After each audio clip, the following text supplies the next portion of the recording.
മഹത്വം ഉണ്ടാകട്ടെ. എൻ്റെ പേര് രേഖ. ഞാനിവിടെ 2022 ഒക്ടോബർ 14 ഉടമ്പടി എടുത്തിരിക്കുന്നത്. അതിനു മുമ്പേ ഉടമ്പടി എടുക്കുന്നവരുടെ എല്ലാവരുടെയും ഒരു നിയോഗമാണ്, ഒരു ആഗ്രഹമാണ് ഇവിടെ വന്ന് സാക്ഷ്യം പറയണമെന്നുള്ളത്. ഞാൻ ഒരു നേഴ്സാണ്. 2021 ഫെബ്രുവരി 9 ഞാൻ കൃപാസനത്തിനെ പറ്റി എൻ്റെ അച്ഛൻ്റെ സിസ്റ്റർ വഴി അറിയുന്നത്. എൻ്റെ ഹസ്ബൻഡിന് ഫെബ്രുവരി 9 വർക്ക്ഷോപ്പിലായിരുന്നു ജോലി ചെയ്യുന്നത്. അവിടെ ഡീസൽ വെച്ചൊരു ആക്സിഡൻ്റ് ഉണ്ടായിരുന്നു. 74% ബേൺസ് ആയിരുന്നു. ഒരു ഹോസ്പിറ്റലിലും എടുക്കുന്നില്ലായിരുന്നു. ലാസ്റ്റ് ESA ഹോസ്പിറ്റലിൽ, കൊല്ലം ESA ഹോസ്പിറ്റലിൽ ഞങ്ങൾ കൊണ്ടുപോയി അന്ന് രാത്രി തന്നെ പുള്ളിയെ ഇൻറ്റുബേറ്റ് ചെയ്യണം, വെൻറ്റിലേറ്ററിലാക്കണമെന്നാണ് ഡോക്ടർ പറഞ്ഞിരുന്നത്. അതിൽ പ്രകാരം പുള്ളിയെ റെഫർ ചെയ്ത് മെഡിക്കൽ കോളേജ് ഹോസ്പിറ്റലിലോട്ട് കൊണ്ടുപോയി. അപ്പോഴത്തേക്ക് ആരുമില്ലായിരുന്നു കൂടെ വരാൻ. എൻ്റെ സ്വന്തം ഇഷ്ടപ്രകാരമുള്ള വിവാഹമായിരുന്നു. വീട്ടുകാരും ബന്ധുക്കളും എല്ലാം ഉണ്ടെങ്കിൽ പോലും ആ ആംബുലൻസിൽ ഞാനും അമ്മയും ഹസ്ബൻഡ് മാത്രമായിരുന്നു മെഡിക്കൽ കോളേജിലോട്ട് പോകുന്നത്. പോകും വഴി എന്ത് ചെയ്യണമെന്നോ ഹോസ്പിറ്റലിൽ ചെന്ന് എന്ത് ചെയ്യണമെന്നോ ഒന്നും ഒരു നേഴ്സായിരുന്നിട്ട് കൂടി എനിക്കറിയില്ലായിരുന്നു. എനിക്കറിയായിരുന്നു 74% ബേൺസ് എന്ന് പറഞ്ഞാൽ ഒരിക്കലും ഒരു മനുഷ്യനും പൂർവ്വസ്ഥിതിയിലോട്ട് തിരിച്ച് കിട്ടില്ല എന്നുള്ളത്. അങ്ങനെ ഞങ്ങൾ മെഡിക്കൽ കോളേജ് ഹോസ്പിറ്റലിൽ പോയി. പുള്ളി ബേൺസ് ICUവിൽ അഡ്മിറ്റായി.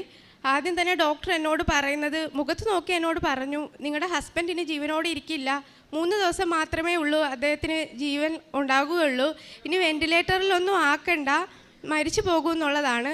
ഇപ്പം ഞാൻ പറയുമ്പോൾ എളുപ്പമായിട്ട് തോന്നും, പക്ഷെ അന്ന് ഞാൻ ആ ICUവിൻ്റെ ഫ്രണ്ടിലിരുന്ന് അനുഭവിച്ച വേദനയും ഡിപ്രഷനും ആരുമില്ലാത്ത അവസ്ഥയും, എനിക്ക് ആരോട് പ്രാർത്ഥിക്കണമെന്നോ ഇനി ജീവിതത്തിൽ ഒറ്റയ്ക്ക് എന്ത് ചെയ്യണമെന്നോ, ഒരു മകനുണ്ട് 7 വയസ്സുണ്ട്, എന്ത് ചെയ്യണമെന്ന് അറിയാത്ത അവസ്ഥയായിരുന്നു. അങ്ങനെ ഒക്ടോബർ 10 എൻ്റെ അമ്മയും അമ്മാവിയമ്മയും കൂടെ ചേർന്നായിരുന്നു ICUവിൽ നിൽക്കുന്നത്. മകനുണ്ടായതുകൊണ്ട് എനിക്ക് വീട്ടിൽ വരും, വീണ്ടും അവിടത്തേക്കുള്ള ആഹാരം എല്ലാം ആയിട്ട് രാവിലെ ഞാൻ മെഡിക്കൽ കോളേജിൽ പോകും.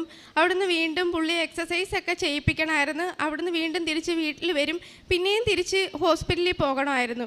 അങ്ങനെ ഫെബ്രുവരി 10 എൻ്റെ അച്ഛൻ്റെ സിസ്റ്റർ എനിക്ക് കൃപാസനത്തെ പറ്റിയും ഇവിടുത്തെ ഉടമ്പടിയെ പറ്റിയും അമ്മ മാതാവിനെ പറ്റിയെല്ലാം പറഞ്ഞു തന്നു. അങ്ങനെ അപ്പയുടെ തന്നെ ഒരു കാശ് രൂപവും ഇവിടുത്തെ വെഞ്ചരിച്ച ഉപ്പും ഉടമ്പടി തൈലവും എനിക്ക് തന്നിട്ടുണ്ടായിരുന്നു. അന്ന് തന്നെ ഞാൻ ഒരു നിധി കിട്ടിയ സന്തോഷത്തോടു കൂടി മെഡിക്കൽ കോളേജിലോട്ട് അത് കൊണ്ടുപോവുകയും ഹസ്ബൻഡിൻ്റെ പില്ലോടടിയിൽ ഈ കാശ് രൂപം വയ്ക്കുകയും എന്നും രാവിലെ കുളി കഴിഞ്ഞ് ഈ പുള്ളിയുടെ കുളി കഴിയുമ്പോഴത്തേക്ക് ഈ ഉടമ്പടി തൈലം കുരിശ് വരച്ച് കൊടുക്കുകയും അന്ന് തൊട്ടേക്ക് തന്നെ ഞാൻ പ്രത്യക്ഷീകരണ പ്രാർത്ഥന മുടങ്ങാതെ കൃത്യം 5:30 തന്നെ എഴുന്നേറ്റ് പ്രാർത്ഥിക്കാനും തുടങ്ങിയിരുന്നു. 74% ബേൺസ് എന്ന് പറഞ്ഞ് പുള്ളി 3rd ഡേയിൽ ഡെത്ത് ആവുമെന്നുമായിരുന്നു ഡോക്ടർ പറഞ്ഞത്. 3 ദിവസം കഴിഞ്ഞ് 4 ദിവസം കഴിഞ്ഞ് 45 ഡേയ്സായി, പുള്ളിക്ക് ഒന്നും സംഭവിച്ചില്ല. പക്ഷേ എനിക്കറിയായിരുന്നു ബേൺസ് പേഷ്യൻസിന് വരുന്ന ഏറ്റവും വലിയ പ്രശ്നമെന്ന് വെച്ചാൽ ഏത് ഭാഗത്താണോ ആ ബേൺ ഉണ്ടാകുന്നത് ആ ഭാഗം അങ്ങനെ തന്നെ ഉണങ്ങും. ഒരിക്കലും അവിടുത്തെ മസിൽസിന് പൂർവ്വസ്ഥിതിയിലുള്ള ഒരു മൂവ്മെൻറ്റ്സോ ഒന്നും വരത്തില്ലായിരുന്നു. പുള്ളിക്ക് ഡ്രൈവിംഗ് എന്ന് പറഞ്ഞാൽ ഭയങ്കര പാഷനായിരുന്നു. എനിക്കറിയാം ഇനി ഒരിക്കലും പുള്ളിക്ക് ഡ്രൈവ് ചെയ്യാൻ കഴിയില്ല എന്ന്. കാരണം കഴുത്തിലും കയ്യിലുമായിരുന്നു ഏറ്റവും കൂടുതൽ പൊള്ളലേറ്റിട്ടുള്ളത്. അങ്ങനെ പുള്ളിക്ക് ഒന്നും ചെയ്യാൻ പറ്റത്തില്ലായിരുന്നു. അപ്പോഴത്തെ ഡിപ്രഷൻ കൊണ്ട് ദേഷ്യമായിരുന്നു പുള്ളിക്കാരന്. പിന്നെ ചെയ്യാനും കഴിയുന്നില്ലായിരുന്നു, വേദന കൊണ്ടും ഒരു എക്സസൈസും ചെയ്യുന്നുണ്ടായിരുന്നില്ല. പക്ഷെ അന്ന് എല്ലാം ഞാൻ വെഞ്ചരിച്ച അമ്മമാതാവിൻ്റെ തൈലമായിരുന്നു ഉപയോഗിച്ചിരുന്നത്. അവിടുന്ന് കൊറോണയൊക്കെ ആയതുകൊണ്ട് 45 ദിവസത്തെ ഹോസ്പിറ്റൽ വാസത്തിന് ശേഷം ഞങ്ങളെ ഡിസ്ചാർജ് ചെയ്ത് വീട്ടിലേക്ക് കൊണ്ടുവന്നു. അതിനുശേഷം ഒരു മരുന്ന് പോലും പുള്ളിക്ക് ഞാൻ കൊടുത്തിട്ടില്ല. ഈ ഉടമ്പടി തൈലവും ഉപ്പും മാതാവിൻ്റെ പ്രാർത്ഥനയും അല്ലാതെ ഒന്നും ചെയ്തിട്ടില്ല. പിന്നെ മുറിവുകളിൽ ഞങ്ങൾക്ക് അവിടുന്ന് കിട്ടിയ മരുന്ന് ഉപയോഗിച്ചതല്ലാതെ യാതൊരുവിധ മരുന്നുകളും ഉപയോഗിക്കത്തില്ല. ഈ ഫെബ്രുവരി 9 ആയപ്പോൾ 2 വർഷം പൂർത്തീകരിക്കുന്നു. ഇപ്പോൾ പുള്ളി പഴയതുപോലെ ഒരു കൺട്രാക്ചറും വരല്ലേന്ന് ഞാൻ മാതാവിനോട് പ്രാർത്ഥിച്ചിട്ടുള്ളായിരുന്നു. യാതൊരുവിധ കൺട്രാക്ചറും ഇല്ല. കയ്യിൽ മാത്രം ഒരു ചെറിയ ഒരു ബുദ്ധിമുട്ടുണ്ട് കൈ കൊണ്ട്. പക്ഷേ ഇപ്പം മൊബൈൽ പിടിക്കാം, ഡ്രൈവ് ചെയ്യാം, പുള്ളിക്ക് പഴയ പോലെ കാര്യങ്ങളെല്ലാം ചെയ്യാം. അതൊരു ബുദ്ധിമുട്ടായിട്ട് തോന്നുന്നുമില്ല. ഡ്രൈവ് ചെയ്യാൻ സാധിക്കും, ഒരു കുഴപ്പവുമില്ല. യാതൊരുവിധ കൺട്രാക്ചറും പുള്ളിക്ക് ഇല്ല. പിന്നീട് ഇതെനിക്ക് കിട്ടിയ ഏറ്റവും വലിയൊരു അത്ഭുതം തന്നെയാണ്. രണ്ടാമതെന്ന് പറഞ്ഞത് ഈ ഫെബ്രുവരി മാസം തന്നെയായിരുന്നു ഞാൻ നേഴ്സായതിനാൽ ഞാൻ OET പഠനം തുടങ്ങിയിരുന്നു. പക്ഷേ ഹസ്ബൻഡിന് ഇങ്ങനെ ഒരു ആക്സിഡൻ്റ് ആയതുകൊണ്ട് എനിക്കത് പൂർത്തീകരിക്കാൻ സാധിച്ചില്ല. ഇതിൻ്റെ 2nd അറ്റംപ്റ്റ് ആയിരുന്നു. ഞാൻ ഒക്ടോബർ 4 ഇവിടെ വന്ന്, പക്ഷേ ആൾ കാരണം എനിക്ക് ഉടമ്പടി എടുക്കാൻ കഴിഞ്ഞില്ല. ഒക്ടോബർ 22 ഞാൻ എൻ്റെ എക്സാം ഡേറ്റ് എടുത്തിരുന്നു. 14 അഗൈൻ ഞാൻ ഇവിടെ വന്നു. ഞാൻ പ്രാർത്ഥിച്ചു.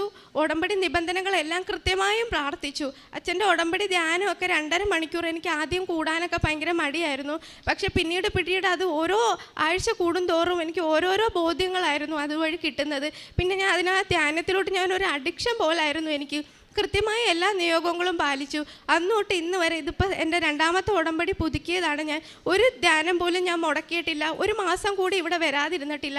എന്നെക്കൊണ്ട് പറ്റുന്നവരെല്ലാം ഞാൻ ഇവിടെ കൊണ്ടുവന്ന് ഉടമ്പടി എടുപ്പിച്ചിട്ടുണ്ട്. എൻ്റെ കുടുംബത്തിലുള്ളവരും എൻ്റെ ഫ്രണ്ട്സും എല്ലാവരും ഇവിടെ വന്നിട്ടുണ്ട്. പിന്നെ OET എക്സാമിന് പഠിച്ചൊരുങ്ങി എക്സാം ഹാളിലോട്ട് പോയി. വെഞ്ചരിച്ച ഉപ്പ് ഞാൻ കൊണ്ടുപോയിട്ടുണ്ടായിരുന്നു. ഞാൻ വിശ്വാസ പ്രമാണം ചൊല്ലി ആരും ചവിട്ടാത്ത ഒരു ഭാഗത്ത് ഞാൻ അത് സാക്ഷ്യം കേട്ടിരുന്നു. ഇതിനു മുമ്പ് എനിക്ക് ഉടമ്പടി എടുക്കാൻ പറ്റിയില്ല. കാര്യം കൊറോണ കൂടിയ സമയമായതുകൊണ്ട്. അതുകൊണ്ടാണ് ഇപ്പം ഞാൻ 2 വർഷത്തിന് ശേഷമാണ് ഞാൻ ഉടമ്പടി എടുക്കാൻ വന്നത്. എടുക്കുന്ന സമയത്ത് എനിക്ക് അന്ന് എടുക്കാനും പറ്റിയിരുന്നില്ല. 14th ഞാൻ എടുത്തത്. ഈ OET എക്സാം എഴുതാൻ പോയ ദിവസം എനിക്ക് നല്ല ടെൻഷനുണ്ടായിരുന്നു. എങ്കിലും നിയോഗങ്ങളെല്ലാം പാലിച്ചതുകൊണ്ട് എൻ്റെ മാതാവ് എൻ്റെ കൂടെ ഉണ്ടാകുമെന്ന് ഞാൻ ഉറച്ച് വിശ്വസിച്ചു. ഞാൻ കാശുരൂപം കൊണ്ടുപോയിട്ടുണ്ടായിരുന്നു. ഫസ്റ്റ് മൊഡ്യൂൾ തുടങ്ങി ലിസ്ണിംഗ് ആയിരുന്നു. ഫസ്റ്റ് ക്വസ്റ്റ്യൻ എനിക്ക് കിട്ടിയില്ല. 2, 3 എന്തോന്ന് പറയുന്നോന്ന് ഒന്നും എനിക്ക് കേൾക്കാൻ പറ്റുന്നില്ലായിരുന്നു. എനിക്ക് മനസ്സിലായി എക്സാം എൻ്റെ കയ്യിൽ നിന്ന് പോയിന്ന്. A പാർട്ട് കഴിഞ്ഞ് B പാർട്ട് എനിക്ക് ആൻസർ ചെയ്യാൻ പറ്റുന്നുണ്ടായിരുന്നു. പക്ഷേ OET എഴുതിയവർക്ക് അറിയായിരിക്കും എല്ലാ മൊഡ്യൂൾസും നമ്മൾ ബബിളാണ് ചെയ്യേണ്ടത്. പക്ഷേ ഞാൻ ലാസ്റ്റ് 2 മിനിറ്റ് ഉണ്ടല്ലേ അപ്പോൾ വന്ന് ബബിൾ ചെയ്യാമെന്ന് വെച്ച് ടിക്ക് ചെയ്ത് പോയി. 3rd മൊഡ്യൂളായി 3rd സെഷൻ കഴിഞ്ഞ് ലാസ്റ്റ് 2 മിനിറ്റ് എങ്ങനെ പോയെന്ന് എനിക്കറിയില്ല. എനിക്ക് ബബിൾ ചെയ്യാൻ പറ്റിയില്ല. A പാർട്ട് ഞാൻ സ്ക്രിബിൾ ചെയ്ത് വെച്ചിട്ടേ ഉള്ളായിരുന്നു, കൃത്യമായി എഴുതിയിട്ടില്ലായിരുന്നു. അപ്പോഴേ എനിക്ക് മനസ്സിലായി ഞാൻ ലിസ്ണിങ്ങിന് ഉറപ്പായും മാതാവ് എന്നെ പാസ്സാക്കിയില്ലെങ്കിൽ ലിസ്ണിങ്ങിന് ഞാൻ തോറ്റു പോകുമെന്ന്. റീഡിംഗ് ആയി ഇന്നേ വരെ പ്രിപ്പറേഷൻ ടൈമിൽ റീഡിങ്ങിൽ 1 hourൽ എനിക്ക് കംപ്ലീറ്റ് ചെയ്യാൻ പറ്റിയിട്ടില്ല. അതുമാത്രമാണ് ഞാൻ മാതാവിനോട് പ്രാർത്ഥിച്ചത്. എനിക്ക് കൃത്യസമയത്ത് എനിക്ക് റീഡിങ് ചെയ്ത് തീർക്കാൻ പറ്റണമെന്ന്. പക്ഷെ അത്ഭുതമെന്ന് പറയട്ടെ, എനിക്ക് എക്സാം ഹാളിൽ ഞാൻ എങ്ങനെ തീർത്തു 4 മിനിറ്റ് മുമ്പേ ഞാൻ തീർക്കുകയും ചെയ്തു. ഞാൻ എല്ലാ ആൻസേഴ്സും റിപ്പീറ്റ് നോക്കുകയും ചെയ്തു. പിന്നെ റൈറ്റിംഗ് റെഫറൽ ലെറ്റർ ആയിരുന്നു ചോദിച്ചിരുന്നത്. ആദ്യമേ ഇപ്പോൾ പെട്ടെന്ന് എഴുതാമെന്നുള്ള രീതിയിൽ ഞാൻ എഴുതാൻ തുടങ്ങി. പിന്നെ എന്നോട് ആരോ പറയുന്ന പോലെ നീ ഒന്നുകൂടെ ലെറ്റർ വായിച്ച് നോക്കുന്നു. ഞാൻ എഗെയിൻ വായിച്ച് നോക്കിയിട്ട് എനിക്ക് ഒന്നും മനസ്സിലാവുന്നില്ല. പിന്നെ എനിക്ക് കൺഫ്യൂഷനായി. ഞാൻ 1 മിനിറ്റ് പ്രത്യക്ഷീകരണ പ്രാർത്ഥന ചൊല്ലി വീണ്ടും ഞാൻ ക്വസ്റ്റ്യൻ വായിച്ചപ്പോഴത്തേക്ക് എനിക്ക് മനസ്സിലായത് അപ്ഡേറ്റ് ലെറ്റർ ആയിരുന്നു. റെഫറൽ ലെറ്റർ എഴുതിയിരുന്നെങ്കിൽ ഞാൻ റൈറ്റിങ്ങിന് തോറ്റുപോയനെയായിരുന്നു.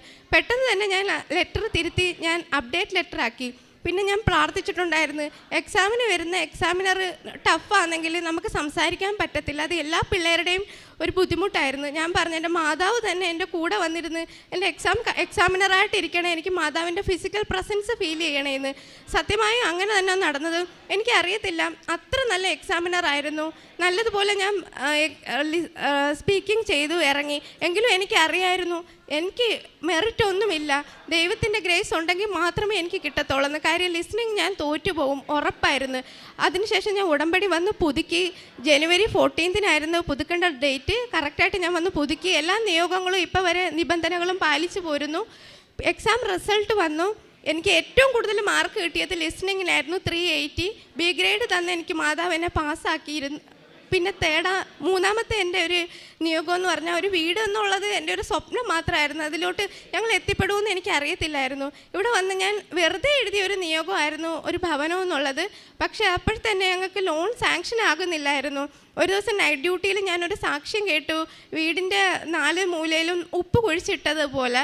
അപ്പോൾ കേൾക്കുമ്പോൾ നമുക്ക് വിശ്വാസം വരത്തില്ലായിരിക്കാം ചിലപ്പോൾ, പക്ഷേ ഞാൻ അതിൽ അടിയുറച്ച് വിശ്വസിച്ചു. അന്ന് നൈറ്റ് കഴിഞ്ഞ് ഞാൻ വീട്ടിൽ പോയി, കുളിച്ചിട്ട് പോലും ഇല്ലായിരുന്നു. ഞാൻ ഉടനെ വെഞ്ചരിച്ച് ഉപ്പ് എടുത്തുകൊണ്ട് വന്ന് വീട്ടിൻ്റെ 4 മൂലയിലും കുഴിച്ചിട്ടിട്ട് ഞാൻ ഉറങ്ങി. പിന്നീട് ഞാൻ മറന്നുപോയി. സ്വപ്നത്തിൽ ഞാൻ കാണുകയാണ് ഇതേപോലെ ലോൺ സാങ്ഷനായി എന്ന് ആരോ പറയുന്നതെന്ന്. അപ്പോൾ തന്നെ കതവിന് മുട്ടുന്ന സൗണ്ട് കേട്ടാണ് ഞാൻ ഉണർന്നത്. അമ്മ വിളിച്ച് പറയുന്നത്, കൗൺസിലർ വിളിച്ചു, ലോൺ സാങ്ഷനായെന്ന്. ഇപ്പോൾ എൻ്റെ ഉടമ്പടി പുതുക്കിയപ്പോൾ ഞാൻ പ്രാർത്ഥിച്ചിരുന്നു, ഈസ്റ്ററിൻ്റെ അന്ന് എനിക്ക് പാലുകാച്ച് വെക്കണം പറ്റണമേ. ഹിന്ദു ആയതുകൊണ്ട് നാളൊക്കെ നോക്കിയേ പാലുകാച്ചിൻ്റെ ഡേറ്റ് എടുക്കത്തോളായിരുന്നു. കറക്റ്റായിട്ട് എൻ്റെ മാതാവ് എനിക്ക് ഈസ്റ്റർ ഏപ്രിൽ 9 തന്നെ പാലുകാച്ച് ഡേറ്റ് തന്ന് എന്നെ അനുഗ്രഹിച്ചു. പിന്നീട് ഉടമ്പടി എടുത്ത് എന്നിൽ ഒരുപാട് ചേഞ്ചസ് ഉണ്ടായിരുന്നു. ഭയങ്കരമായിട്ട് ദേഷിക്കുന്ന ആളായിരുന്നു ഞാൻ. എൻ്റെ ഡിപ്രഷനും എൻ്റെ വിഷമങ്ങളും കൊണ്ടാണ് എൻ്റെ വീട്ടുകാരടുത്ത് എൻ്റെ അമ്മയോടായിരുന്നു ഞാൻ ഏറ്റവും കൂടുതൽ ദേഷ്യം കാണിക്കുന്നത്. അമ്മയും ഞാൻ ഒരിക്കലും ചേരാത്ത പോലൊക്കെ തോന്നുമായിരുന്നു. പക്ഷേ ഉടമ്പടി എന്നെടുത്തോ അന്ന് മുതൽ ഇന്ന് വരെ എൻ്റെ വീട്ടിൽ ഞാൻ അമ്മയായിട്ട് ദേഷിക്കത്തില്ല. എല്ലാ പേഷ്യൻസിനും ICUലാണ് ഞാൻ വർക്ക് ചെയ്യുന്നത്. എനിക്ക് കിട്ടുന്ന എല്ലാ പേഷ്യൻസിനെയും ഞാൻ നല്ല മാതാവ് അല്ലേ കാണും. മാതാവ് എന്നോട് ദേഷിക്കും. എന്നെക്കൊണ്ട് കഴിയുന്ന കണക്ക് എല്ലാം ഞാൻ ആ പേഷ്യൻസിനെ നോക്കിയിട്ടാണ് വീട്ടിൽ വരുന്നത്. രോഗി സന്ദർശനം നഴ്സായിരുന്നിട്ട് പോലും ഞാൻ എല്ലാ ഗവൺമെൻറ് ഹോസ്പിറ്റലിലും പോകുമായിരുന്നു. എന്നെക്കൊണ്ട് പറ്റുന്ന വിധത്തിലെല്ലാം ഉടമ്പടി ഞാൻ കൃത്യമായും ചെയ്തു വരുന്നു. പിന്നെ എൻ്റെ മോനെ ADHD ഡയഗ്നോസ് ചെയ്തിട്ടുണ്ടായിരുന്നു. ഹൈപ്പർ ആക്ടിവിറ്റി ആയിരുന്നു. ഒരു തരത്തിൽ എൻ്റെ കുഞ്ഞ് ഒരു തരത്തിൽ അടങ്ങിയിരിക്കത്തില്ലായിരുന്നു. പക്ഷേ ഇപ്പം പ്രത്യക്ഷീകരണ പ്രാർത്ഥന പഠിക്കാൻ ഞാൻ 3 മാസം എടുത്തു. 3 മാസത്തെ ടൈം കഴിഞ്ഞപ്പോഴാണ് ഞാനത് ഹൃദയസ്ഥമാക്കിയത്. എൻ്റെ മകൻ ഒരു 4 or 5 പ്രാവശ്യം പ്രാർത്ഥിച്ചിട്ടതേ ഉള്ളൂ. അവൻ എൻ്റെ കൂടെ വന്നിരുന്നത് പ്രാർത്ഥിക്കുകയും എടുക്കുകയും എല്ലാം ചെയ്യും. സ്കൂളിൽ പോവുകയേ ഇല്ലായിരുന്നു. എല്ലാവരും വന്ന് ഒരു അത്ഭുതം കാണുന്ന കണക്കായിരുന്നു. എൻ്റെ മോൻ സ്കൂളിൽ പോകാതെ നടു റോഡിൽ കിടക്കുമായിരുന്നു. പക്ഷെ എനിക്കറിയത്തില്ല, പ്രാർത്ഥന തുടങ്ങിയതിന് ശേഷം എൻ്റെ മോന് ഒരുപാട് ചേഞ്ചസ് ഉണ്ടായി. എൻ്റെ ജീവിതത്തിൽ ഒരുപാട് ചേഞ്ചസ് ഉണ്ടായി. ഇനിയും എൻ്റെ മാതാവ് എന്നെ ഒരുപാട് അനുഗ്രഹിക്കുമെന്നും തോറ്റിട്ട് കൂടിയും എത്ര തോൽവി വന്നാലും എത്ര സങ്കടം വന്നാലും ഞാൻ അച്ഛൻ പറയുന്ന പോലെ ആമ തല അകത്തോട്ടിടുന്ന പോലെ ഞാൻ മാറില്ല. ഞാൻ മാതാവിൽ ഉറച്ച് വിശ്വസിക്കുന്നു, എൻ്റെ ഈശോയിൽ ഉറച്ച് വിശ്വസിക്കുന്നു. ഒരു ദിവസം ഒരു വചനം പഠിക്കാതെ ഞാൻ കിടന്നുറങ്ങിയില്ല. അരമണിക്കൂർ ബൈബിൾ വായിക്കാതെ ഞാൻ എത്ര നൈറ്റ് ഡ്യൂട്ടി ആണെങ്കിലും ഉറങ്ങാറില്ല. എൻ്റെ മാതാവ് എൻ്റെ ഈശോയും എനിക്ക് തന്ന എല്ലാ അനുഗ്രഹങ്ങൾക്കും കൃപകൾക്കും ഞാൻ നന്ദി പറയുന്നു. എൻ്റെ ഹസ്ബൻഡ് ഇതുവരെ വിശ്വാസത്തിലോട്ട് വന്നിട്ടില്ല. ഒരു നാൾ പുള്ളി വരുമെന്നും ഇവിടെ വന്ന് ഞാൻ സാക്ഷ്യം പറയുമെന്നും ഞാൻ പ്രാർത്ഥിക്കുന്നു. Thank you.